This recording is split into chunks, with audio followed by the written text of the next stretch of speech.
بسم اللہ الرحمن الرحیم۔ آج کی ویڈیو میں ہم آپ کو حبشہ سے تعلق رکھنے والے ایک غلام اور اسلام کے پہلے مؤذن حضرت بلال حبشی کے بارے میں بتائیں گے۔ حضرت بلال رضی اللہ تعالیٰ عنہ ایک سیاہ فام افریقی تھے جن کا تعلق بنیادی طور پر مغربی عرب سے تھا۔ وہ حبشہ میں پیدا ہوئے جسے آج ایتھوپیا کے نام سے جانا جاتا ہے۔ ان کے والد کا نام ربا تھا جو کہ عرب سے تعلق رکھتے تھے، اور ان کی والدہ کا نام ہمامہ تھا جو بنیادی طور پر حبشہ کی رہنے والی تھی۔ حضرت بلال کے والد اور والدہ مکہ مکرمہ میں ایک امیر قریشی شخص کے غلام تھے جو امیہ بن خلف بن صفوان کے نام سے جانا جاتا تھا۔ اس طرح حضرت بلال ایک غلام کے طور پر پروان چڑھے۔ ان کا تعلق حبشہ سے ہونے کی وجہ سے ان کی شناخت عام طور پر بلال حبشی کے نام سے کی جاتی تھی۔ آپ ایک لمبے قد کے آدمی تھے جس کی رنگت سیاہ بھوری اور گھنے بال تھے۔ حضرت بلال رضی اللہ تعالی عنہ اگرچہ غلام تھے لیکن ان میں زبردست شعور اور بصیرت تھی، جس کی وجہ سے پورے عرب میں رائج انسانوں کے بنائے ہوئے مذہبی عقائد اور فاسد ضابطوں اور اخلاقیات کو آپ نے کبھی پسند نہیں کیا۔ اسی لیے اسلام کی آمد کے ساتھ ہی انہیں اس کی حقانیت جاننے میں کوئی وقت نہیں لگا۔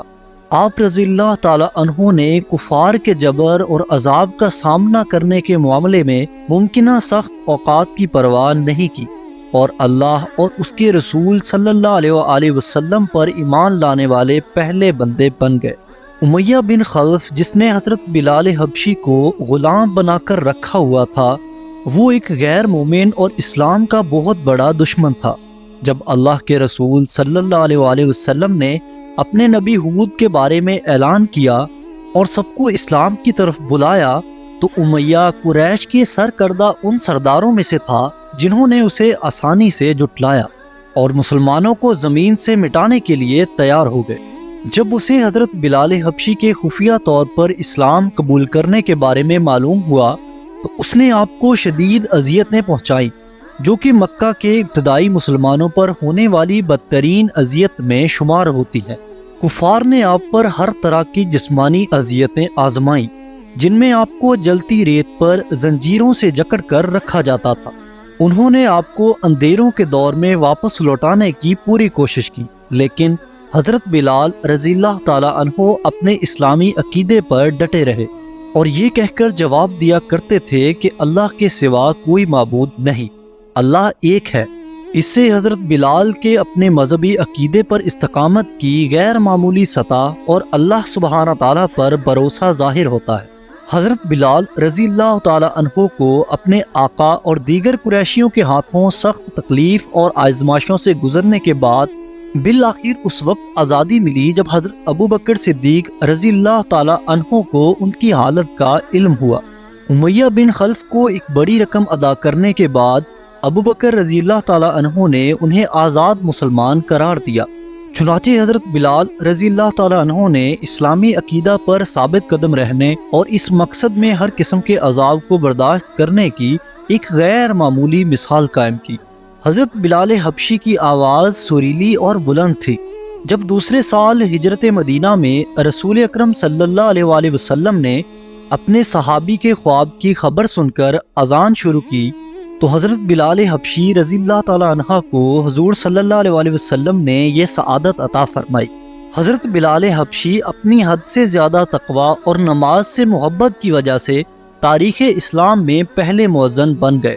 حضرت بلال حبشی فجر کی اذان قبیلہ بنو نجار کی ایک خاتون کے گھر کی چھت سے دیتے تھے جس کا گھر مسجد کے ساتھ تھا۔ سحری کے وقت سے ہی چھت پر بیٹھ کر فجر کے وقت کا انتظار کرتے۔ جب اذان شروع کرنے کا وقت ہوتا تو اپنے عصا کو پھیلا کر دعا کرتے کہ اے اللہ، میں تیری حمد کرتا ہوں اور میں چاہتا ہوں کہ تو اپنے دین کو قائم کرنے میں قریش کا مددگار بن جائے۔ کوئی بھی ایسا دن نہیں گزرا تھا کہ آپ نے یہ دعا نہ کی ہو۔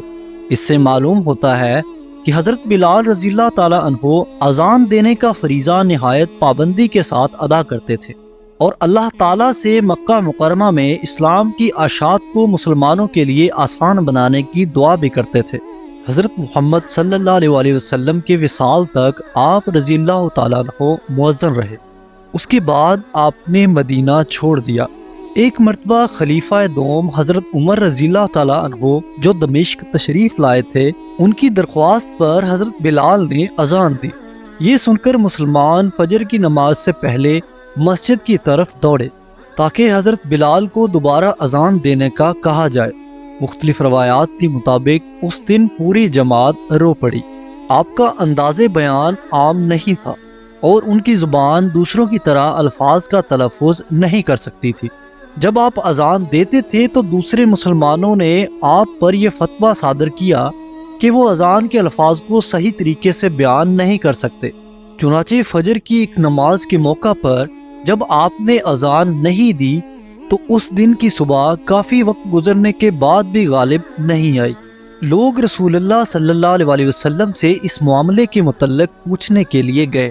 حضرت جبرائیل علیہ السلام بھی رسول اللہ صلی اللہ علیہ وسلم کے پاس آئے اور آپ کو ان لوگوں سے اللہ کی ناپسندیدگی کے بارے میں بتایا جنہوں نے حضرت بلال کے اذان دینے پر تنقید کی تھی۔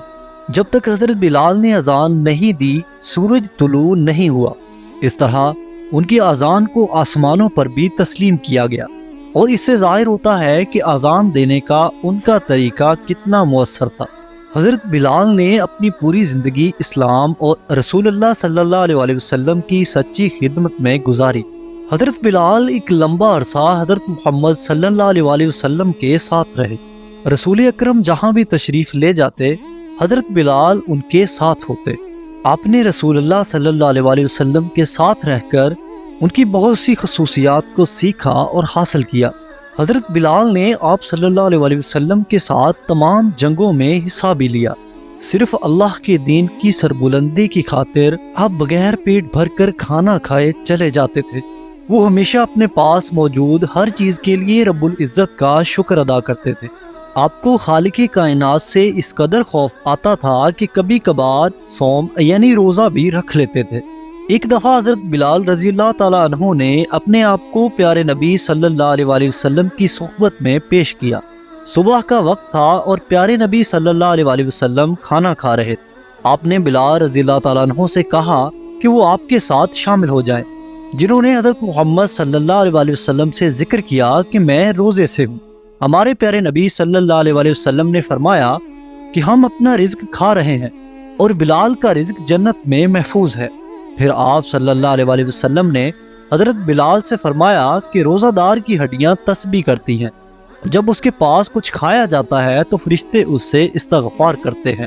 ان روایات سے معلوم ہوتا ہے کہ حضرت بلال حبشی اللہ تعالیٰ سے بہت ڈرتے تھے اور اس حد تک روزہ رکھتے تھے کہ رسول اللہ صلی اللہ علیہ وسلم نے ان کی اس خوبی کی تعریف فرمائی اور انہیں زندگی میں جنت کی مبارکباد دی۔ مختصر یہ کہ حضرت بلال ایک غیر معمولی صفات کے حامل انسان تھے جنہوں نے اپنی پوری زندگی اسلام کی خدمت میں وقف کر دی۔ وہ سب سے قدیم غلام بن گئے جس نے اللہ اور اس کے رسول کے پیغام کو قبول کیا۔ وہ اسلام کی تاریخ کے پہلے مؤذن بھی ہیں۔ ان کا اللہ تعالیٰ پر پختہ یقین تھا اور انہوں نے اپنی زندگی دین امن کی تعلیمات کے حقیقی جوہر کے مطابق بسر کی۔